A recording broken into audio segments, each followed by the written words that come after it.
มือนี้ก็เป็นมือที่ซ่องสำหรับอาณาสกิงยังป่าในการสาบานก็จะยางข้ามขั้วน่ะบัวว่าแก๊กในสิยางข้ามหรือว่าสิกนาโทน้ำอันนี้เนาะสภาพของขั้วอูมันจะเป็นอันนี้ฉะนั้นในเวลาข้ามในสิบุกาถ่ายวิดีโอเนาะที่ถ่ายไหมครับเบิ่งติดทำอิฐสิแล้วก็แล้วแหละข้ามไปในบุกาถ่ายติดคาดอะไรเนี่ยเอาละอันนี้ก็เลยยางมาพอดีหอดข้างทางเนี่ยขันยืดอยู่แต่ขั้วกันอย่างสั้นอยู่แล้วเนาะแต่ว่ากะดีมี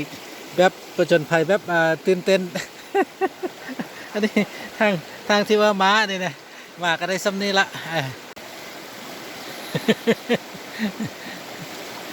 เบิ่งเลยสภาพคู่นี่ก็ดีเนาะเป็นการประจนภัยอย่างหนึ่งตกไปกระบบเป็นยังดอกซ้ำนี่นะจากที่ลายก็มีน้ำห้องหับอยู่ลุ่มแล้วเนาะโอเค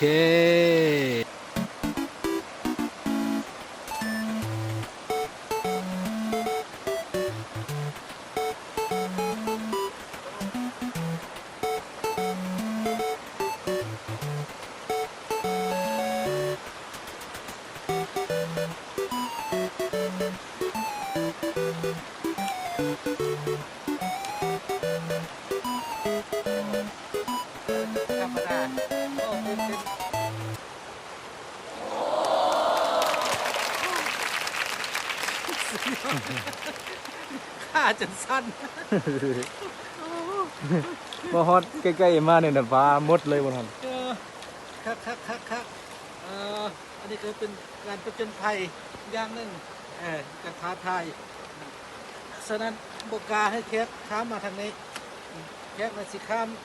น้ำเขาเนาะโชว์น้ำมาแต่ว่าอันนี้ลองเบิ่งโอ้คักโอ้สุดยอดเดี๋ยวข้ามาฮอตฟากนี่แล้วคักตื่นเต้นล้าวใจดีผู้ใดมีโอกาสเรามาลองกันได้ขั้วนี่นะครั้งหนึ่งในชีวิตนี่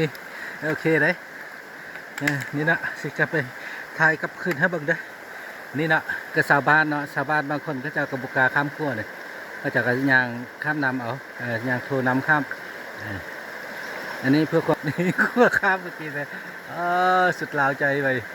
ขั้วสบายเพื่อเป็นอะไรแหละเวลาย่างพานจางนาก็จะไต่ขนาดในนี้เนาะแต่ก็ดีนี่มันยามแรงเกี่ยวเขาเรียบร้อยแล้วบนยางมันก็บ่เปียกบ่มืนถ้าว่ามายามฝนเนาะก็งามยางนึงแต่ว่า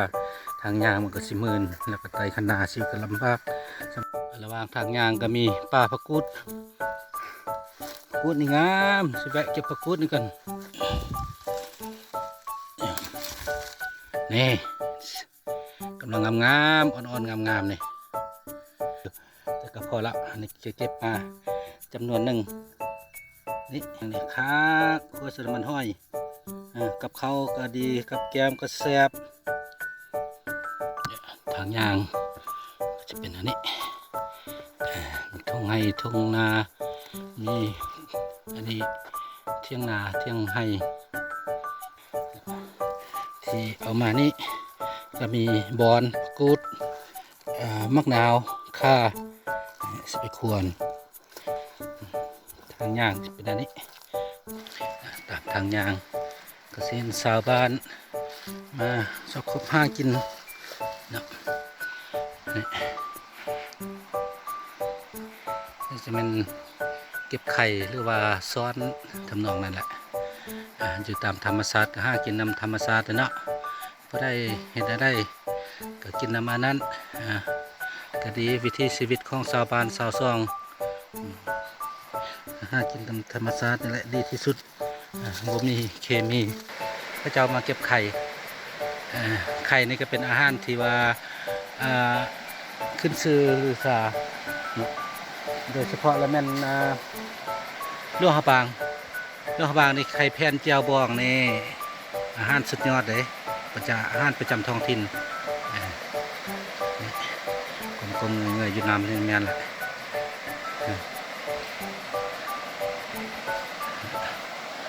สิไปทางนี้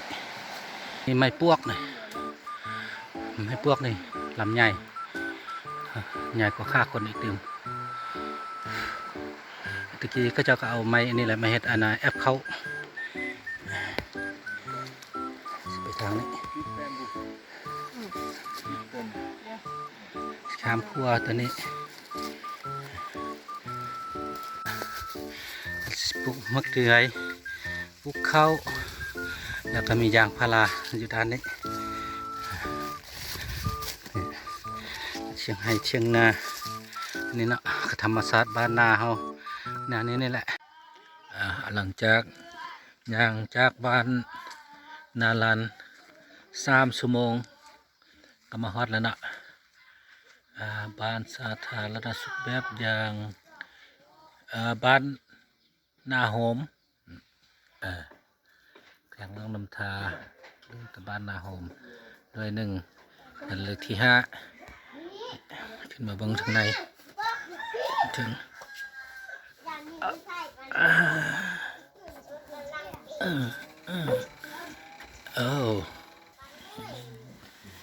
สินอนนำกันนี่แหละเมื่อนี้นะ3 คนนอนเรียนกันเนี่ย